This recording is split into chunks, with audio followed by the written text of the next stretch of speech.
자, 오늘은 우리가 최척전이라는 작품을 볼 건데요. 최척전은 사실상 친구들이 뭐 모의고사 기출에서도 만나볼 법한 작품이고 또 보통 1학년 때 많이 배우는 작품 중에 하나예요. 자, 우리가 좀 중요한 것들을 미리 한번 좀 짚어보고 그리고 내용을 한번 들어가 볼게요. 자, 최척전은 전쟁을 배경으로 하는 소설이에요.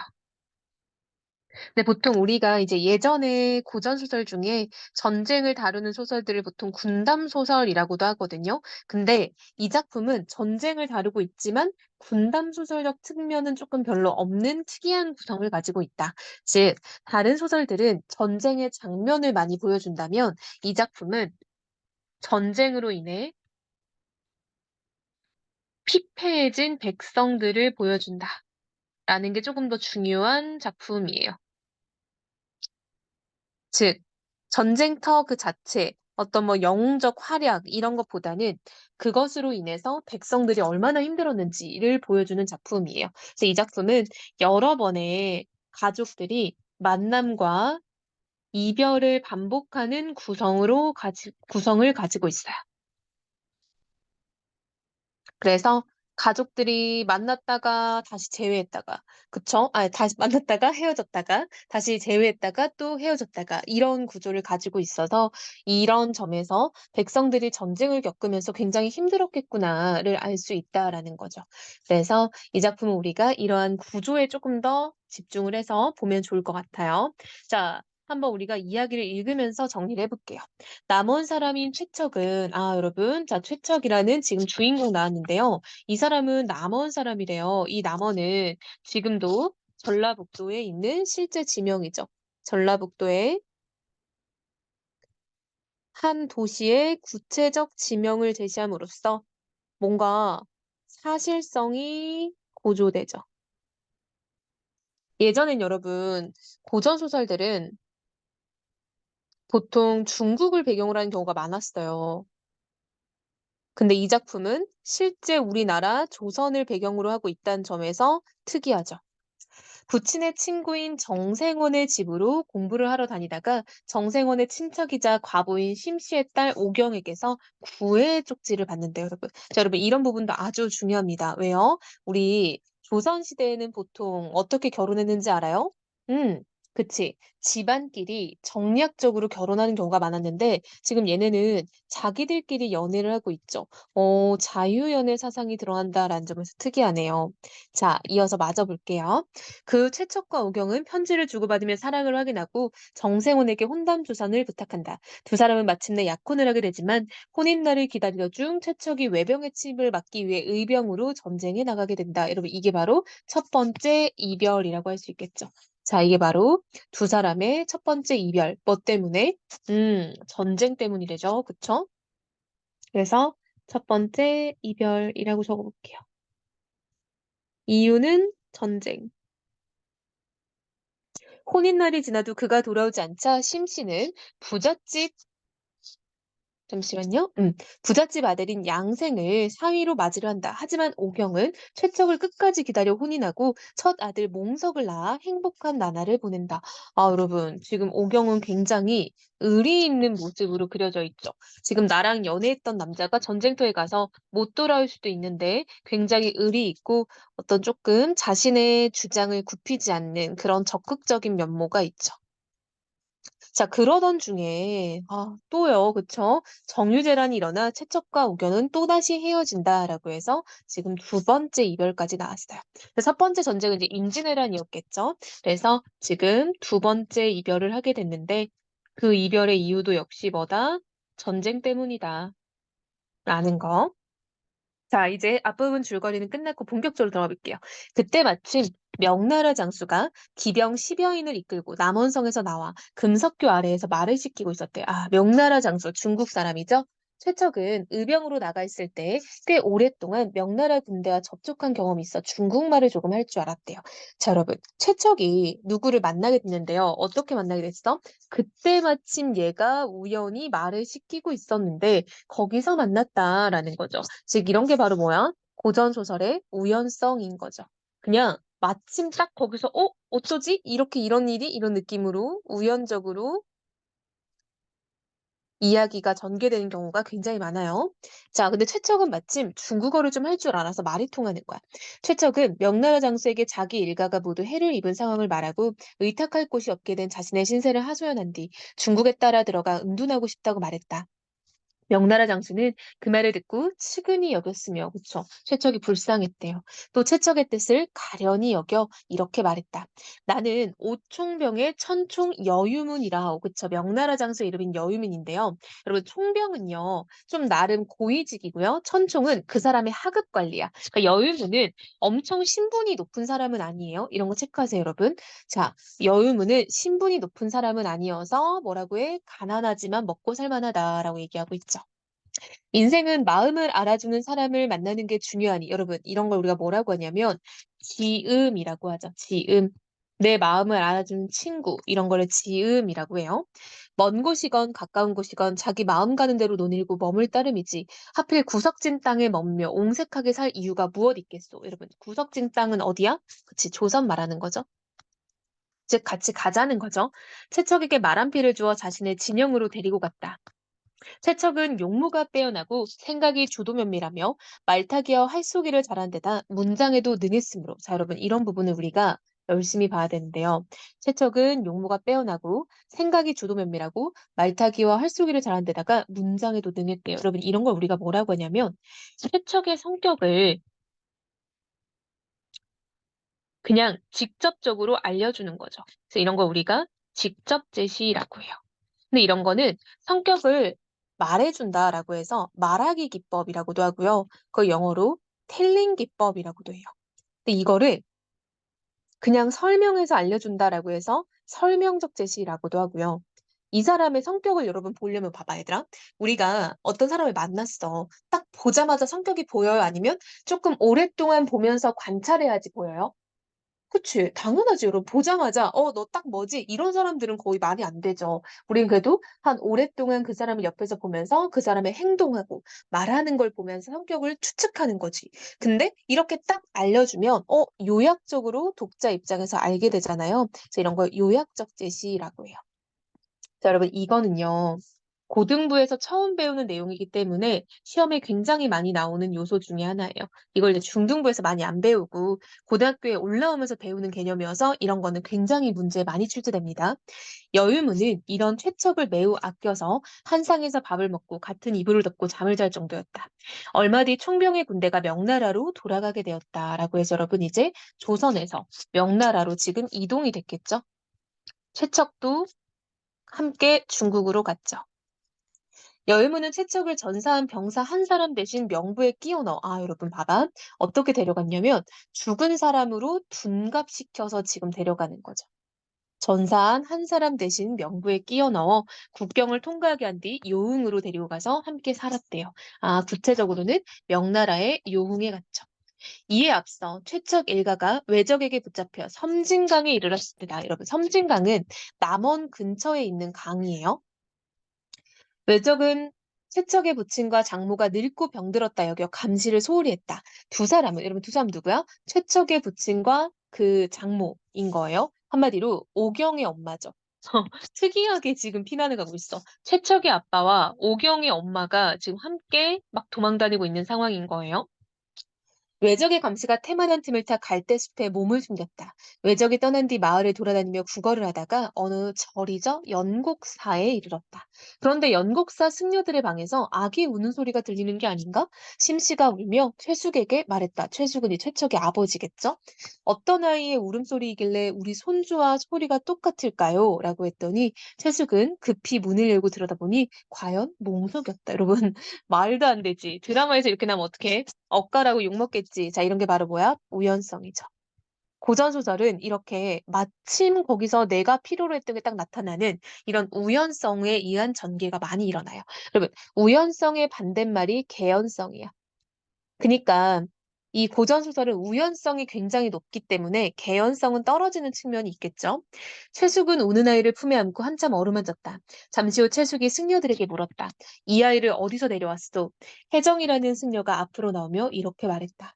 제가 길가의 실체 더미 속에서 울음소리를 듣고 불쌍하여 거두었습니다. 혹 아기의 부모가 찾아오지 않을까 기다렸는데 지금 과연 그렇게 되었으니 이 어찌 하늘의 도움이 아니겠습니까? 여러분, 봐봐. 너네 시체 본 적 있어? 없죠. 근데 이렇게 막 길가에 시체 더미가 쌓여 있다라는 건 뭐야? 전쟁이 진짜 무서운 거구나라는 걸 알 수 있죠. 우리가 시체 하나를 보는 것도 어려운데 시체 더미가 쌓여 있어. 근데 심지어는 거기에 누가 있어? 아기가 있어. 완전 참혹성이 높아지는 거죠. 참혹함, 뭐 비극성이 매우 높죠. 최숙은 손자를 찾은지라 심시와 번갈아 업어가며 집으로 돌아왔다. 그러고는 부리던 종들을 다시 불러 모아 집안 살림을 꾸려나갔다. 자, 여러분 보니깐요. 잘 봐. 우리 초반부는 지금 최척의 이야기부터 시작을 했었죠. 자, 그래서 처음부터 여기까지 지금 최척의 이야기를 했어요. 자, 그리고 이번에는 최척의 부친과 지금 오경의 엄마가 이렇게 나온 거죠. 그래서 이 부분까지는 쭉 나 그 최척의 아빠와 오경의 엄마 얘기죠. 이때 오경, 자 이제 아내의 이야기가 이렇게 나온 거예요. 자 그래서 여러분 여기 보면요. 이 부분은 최척의 행적을 얘기했고요. 이 부분은 최척의 부친, 그리고 오경의 모친 이야기를 했죠. 그다음 마지막은 오경의 이야기를 하고 있죠.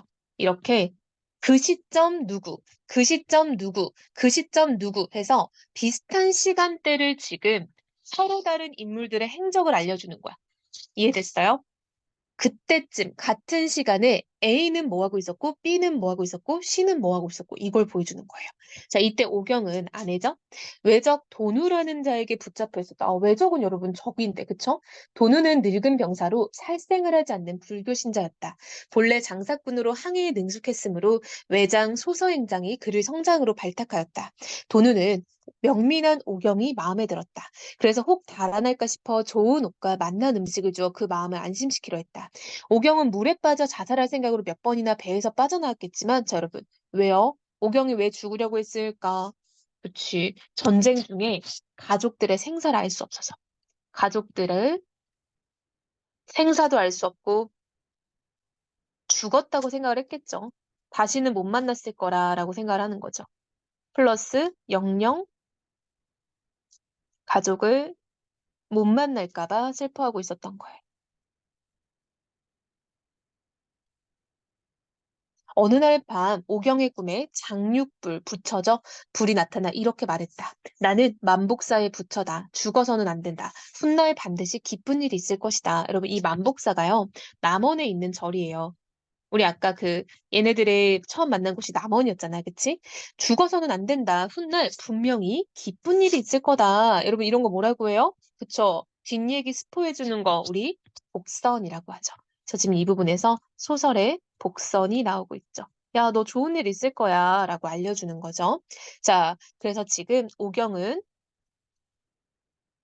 꿈을 통해서 미래에 대한 복선을 알게 되고 의지를 가지고 살게 됩니다. 오경이 꿈에서 깨어 그 꿈을 가만히 생각해보니 그런 일이 전혀 없으란 법도 없을 것 같았다. 즉, 그런 일이란 건 뭐야? 기쁠 일인 거죠.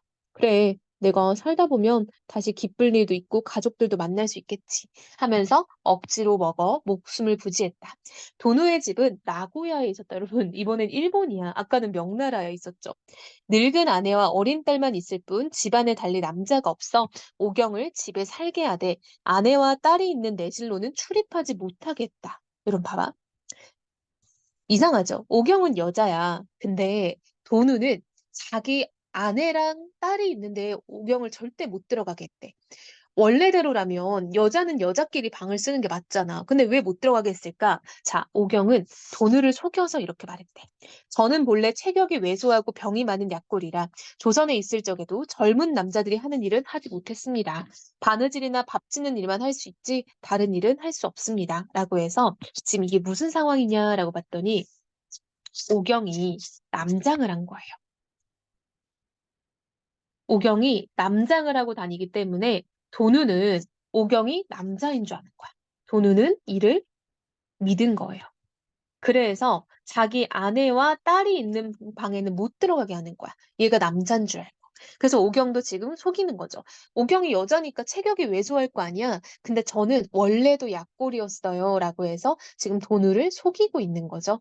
그래서, 아, 왜 이런 일이 생겼나라고 했더니 얘가 남장을 하고 있었기 때문이구나. 라는 거 알 수 있겠죠.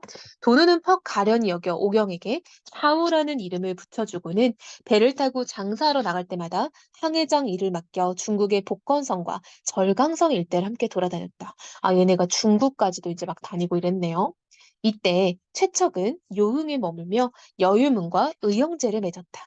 여유문은 누이 동생을 최척에게 시집 보내고 싶어하는 마음을 내보이자 최척은 완강히 거절하며 이렇게 말했다.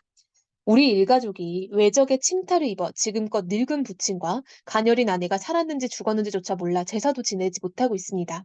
이런 처지에 혼인하여 나 혼자 편하게 살 궁리를 할 수 있겠습니까? 라고 최척은 굉장히 의리 있는 모습을 보이죠.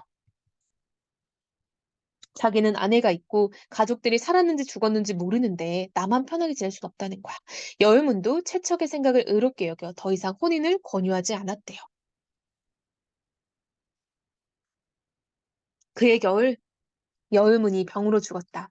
최척은 의탁할 곳이 없게 되자 양자간과 회수를 떠들며 명승지를 두루 돌아보았다. 용문을 보고 우월도 구경하며 원수와 상수에까지 이르렀고 배를 타고 동정호를 건너 악양로에 올랐으며 고소대에도 올랐다.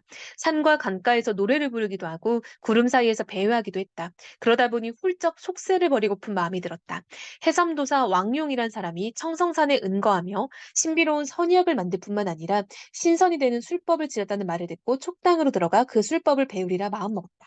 이때 송우라는 사람이 있었는데 호가 학천이고 집은 항주 용군문 안에 있었다. 경전과 역사에 해박했고 공을 세워 명성을 떨치는 일을 좋아하지 않았으며 저술을 업으로 삼았다. 여러분, 또 남에게 베풀기를 좋아하고 의기가 있었다라고 해서 송우의 성격을 어떻게 보여줬어? 그치? 직접적으로 제시하고 있죠. 이 사람은 남에게 베푸는 거 좋아하고 의리 있고 공 세우는 거, 뭐 공을 세우지만 남한테 자랑하고 싶어 하지 않고, 즉 이런 거 다 성격의 직접 제시인 거죠. 최척과는 서로 직이라고 인정하는 사람들, 직이라는 거는 마음을 아는 친구 사이인 거예요. 마음을 아는 사이. 선생님이 아까 이거 지음이란 말하고도 똑같습니다. 친척이 촉당으로 가려 한다는 말을 듣고 술을 듣고 찾아왔다. 술을 마셔 얼근이 취하자 송우가 최척을 친근하게 자로 부르며 말했다. 백승, 이 세상을 살면서 누군들 불로장생하기를 바라지 않겠는가마는 고금천하에 어디 그런 이치가 있단 말인가. 남은 생이 얼마나 된다고 불로장생의 약을 먹고 굶주림을 참으며 괴로움을 자초하면서 산도깨비의 이웃이 된단 말인가.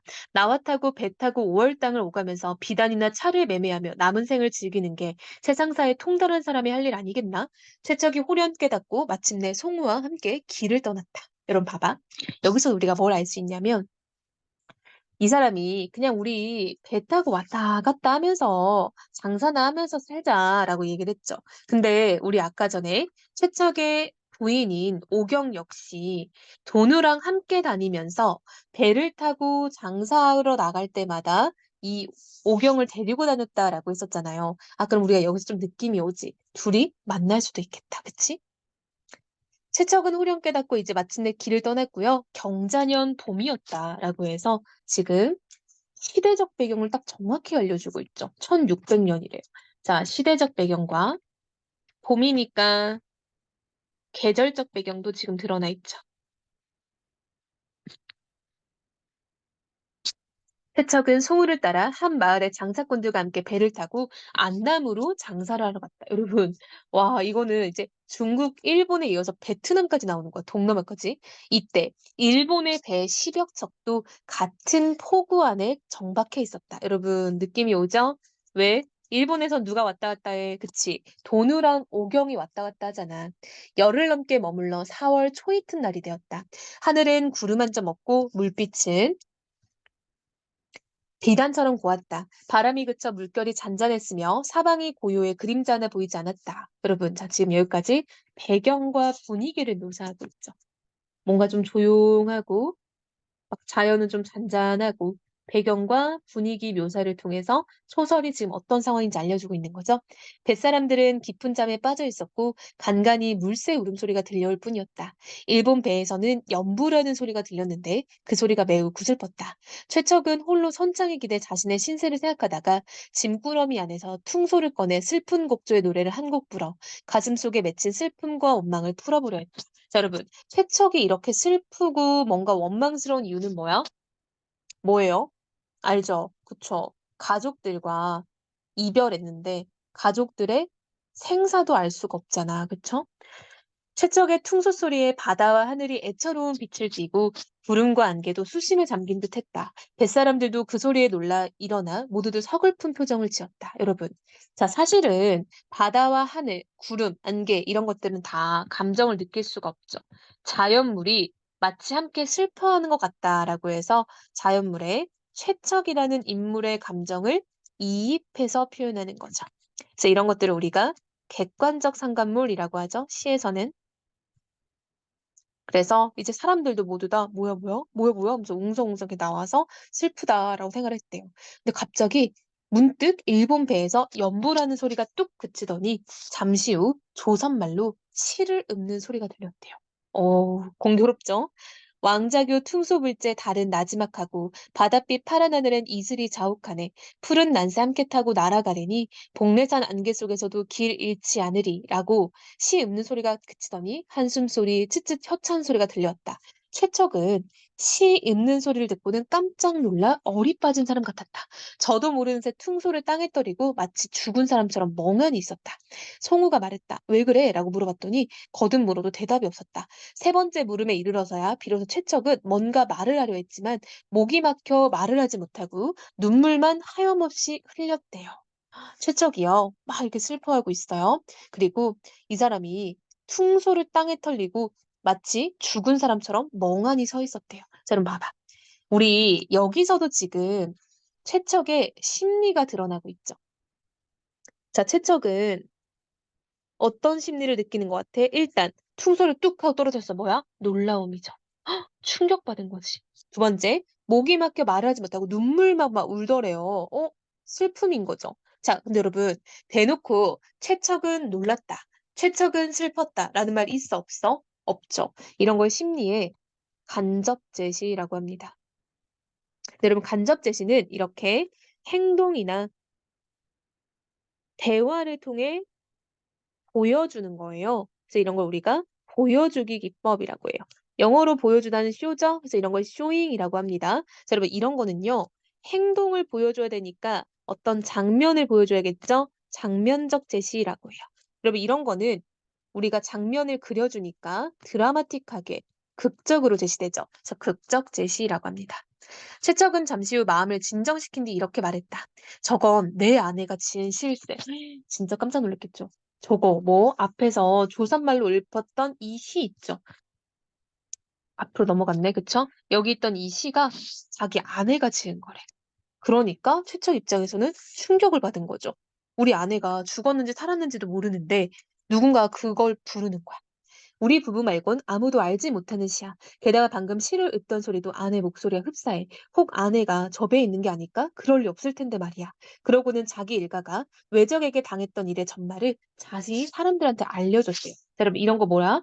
요약적 제시죠. 그냥 우리는 알려줬구나라고 아는 거지 실제로 어떻게 이야기했는지 구체적으로 나와 있지는 않잖아요. 그쵸? 자, 이런 거를 우리가 요약적 제시라고 합니다. 자, 배에 타 있던 사람들도 모두 다 희한하고 놀라운 일로 여겼대요. 그 자리에 두홍이라는 사람이 있었는데 이 사람은 젊고 용감한 자였대요. 아, 여러분 이건 뭐야? 그치. 이런 건 성격의 직접 제시인 거죠.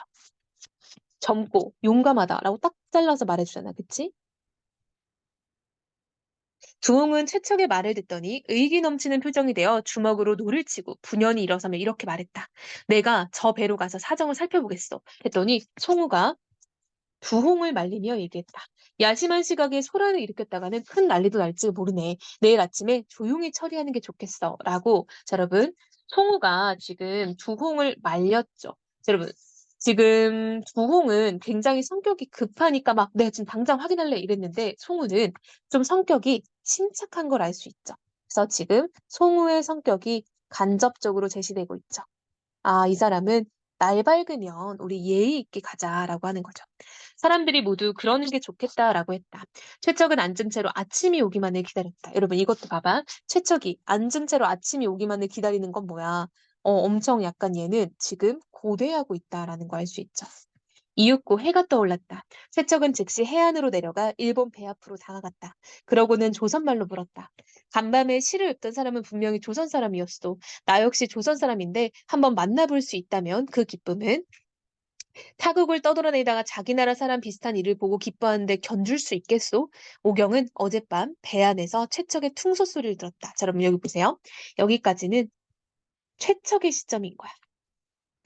최적의 시점에서 '어 뭐야? 내 아내가 지었던 시를 똑같이 짓는데?' 라는 거고 자 여기 아랫부분은요. 그날 밤 오경의 시점인 거예요. 오경 역시 최척의 퉁소 소리를 듣고 조선가락인데다가 귀에 익은 곡조인지라 혹시 자기 남편이 저쪽 배에 타고 있는 것은 아닐까 의심하여 시험 삼아 예전에 지었던 시를 읊어본 것이었다. 그러던 차에 밖에서 최척이 말하는 소리를 듣고 허둥지둥 엎어질 듯이 배에서 뛰어내려왔다. 최척과 오경은 마주보고 소리치며 얼싸안고 모래밭을 뒹굴었다. 기가 막혀서 입에서 말이 나오지가 않았다. 그쵸 여러분? 이렇게 우연히 만날 거라고 누가 알았겠어. 그쵸? 진짜 신기했겠죠? 눈물이 닿아자 피눈물이 나왔으며 눈에 아무것도 보이지 않았다. 두 나라의 뱃사람들이 이들 주위를 빙 둘러서서 구경하고 있었는데 처음에는 두 사람이 친척이거나 친구인가 보다 여기고 있었다. 왜요, 여러분? 그치. 왜일까요? 왜 친구인 줄 알아? 왜 당연히 부부라 생각을 못해? 오경이 남장을 하고 있었으니까, 그쵸? 오경이 남장을 하니까 두 남자가 막 얼싸안고 우니까 '아 친구나 친척인가 봐.' 했는데 알고 봤더니 오경이 남장을 한 여자죠. 그래서 부부라는 걸 알고 서로 감탄하고 돌아보면서 이런 말을 주고받았대요. "참 기이하기도 하다. 하늘이 돕고 귀신이 도왔구나." 이런 거를 우리가 사자성어로 천, 우, 신, 조라고 해요. 옛날에도 이런 일은 없었다. 자 여러분 옛날에도 본 적도 들은 적도 없다라고 해서 이런 걸 우리가 전대미문이라고 해요. 앞전자에 시대대자죠. 그다음에 미문, 본 적도 들은 적도 없다라는 거예요. 자, 여러분 여기까지가 우리가 읽은 이야기고요. 뒷부분은요. 최척은 오경과 함께 중국에서 살며 둘째인 몽선을 낳고 몽선이 장선하자 중국인인 홍도와 혼인을 시킨다. 여러분, 또 특이한 게 나왔어. 국제 결혼이 나와. 되게 특이하죠? 국제 결혼 조선시대 잘 많지 않았어요. 그쵸? 국제 결혼. 이듬해 명나라와 후금 사이에 전쟁이 일어나자 최척은 명나라 군사로 전쟁터에 나가게 되고 포로가 된다. 여러분 또 이별해. 뭐 때문에? 또 전쟁 때문에. 최척은 조선 병사로 출전했다가 포로로 잡혀온 아들 몽석과 포로 수용소에서 제외한다. 여러분 특이하죠? 어떻게 이렇게 딱딱 맞나? 말도 안 되지. 즉 이런 것도 고전 소설의 우연성이라고 했죠. 최척과 몽석은 수용소를 탈출하여 남원으로 돌아오고 오경도 몽선 홍도와 함께 남원에 돌아와 최척과 재회하여 온 가족이 행복하게 산다라고 해서 마지막 결말은 행복한 결말인 거죠. 그리고 이런 거는 고전 소설의 전형성이에요. 고전 소설은 늘 행복한 결말로 끝나는 게 일반적이에요. 물론 여러분 예외적인 작품도 있어요. 근데 일반적으로는 행복한 결말을 맞이하는 게 고전 소설의 특징이다라고 할 수 있어요. 자, 여러분 우리 채척전 다 읽어봤는데요. 마지막으로 내용 정리 좀 해보고 좀 마무리해 봅시다. 자, 이 작품은 여러분 만남과 이별의 구성이 반복되는데 그게 다 뭐 때문이다? 그쵸. 전쟁으로 인한 이별이다라고 했죠. 그니까 우리 백성들이 전쟁으로 인해서 얼마나 힘들었을까 이거에 초점이 맞춰져 있다라는 거예요. 그래서 그런 부분을 우리가 좀 주의하게 봐야 되고요. 그리고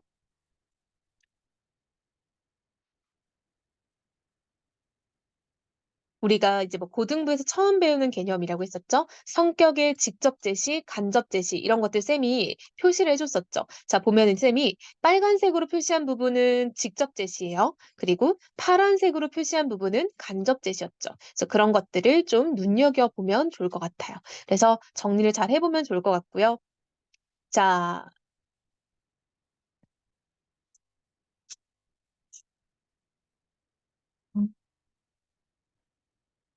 여기 있는 임진왜란이나 정유재란 이런 것들은 실제 있었던 전쟁이에요. 그래서 실제 전쟁을 배경으로 한다라는 점에서 좀 더 사실적이고 특이한 그런 구성들이 보이겠죠. 자, 여러분 조선뿐만 아니라 중국도 나오고 오경은 어디 갔어? 그치, 일본. 둘이 어디서 만났어? 베트남. 그래서 이런 동남아까지 소설의 무대가 확장되었다라는 거는 매우 중요합니다. 그래서 이런 소설들이 흔치가 않아요. 그쵸? 그래서 이런 거는 좀 눈여겨봐야 될 것 같아요. 여러분, 여기에 쌤이 군담 소설하고 이걸 지웠었는데 그 이유가 조금 오해가 있을 수 있으니까 좀 더 설명을 할게요. 봐봐. 이 작품 여러분, 군담 소설, 즉 전쟁을 다루고 있는 소설인데 쌤이 아까 저거를 그었던 이유는 일반적으로 군담 소설이 전쟁 장면 묘사가 많은 게 특징이에요. 근데 이 작품은 전쟁의 장면 묘사가 많기보다는 인물들의 어떤 삶이 좀 더 특화되어 있죠. 그래서 그런 부분을 설명하려고 쌤이 그었던 건데 사실상 군담 소설이 맞긴 맞아요. 전쟁을 배경으로 하고 있으니까. 자, 여러분 그리고 중간중간에 뭐 우리 막 부처님 얘기도 나오고 이러잖아. 장육불이 꿈에 나오고 그리고 막 절도 나오고. 그래서 이 작품은 불교적인 성격이 있는 작품이다라는 거. 이런 거는 좀 체크해 놓으면 좋을 것 같습니다. 자, 여러분 소설은 흐름이 기니까 쌤 설명을 듣고 나서도 꼭 영상이 끝나면은 다시 한번 읽어보면서 좀 이해가 안 가는 부분이 없는지 꼼꼼하게 봐야겠죠?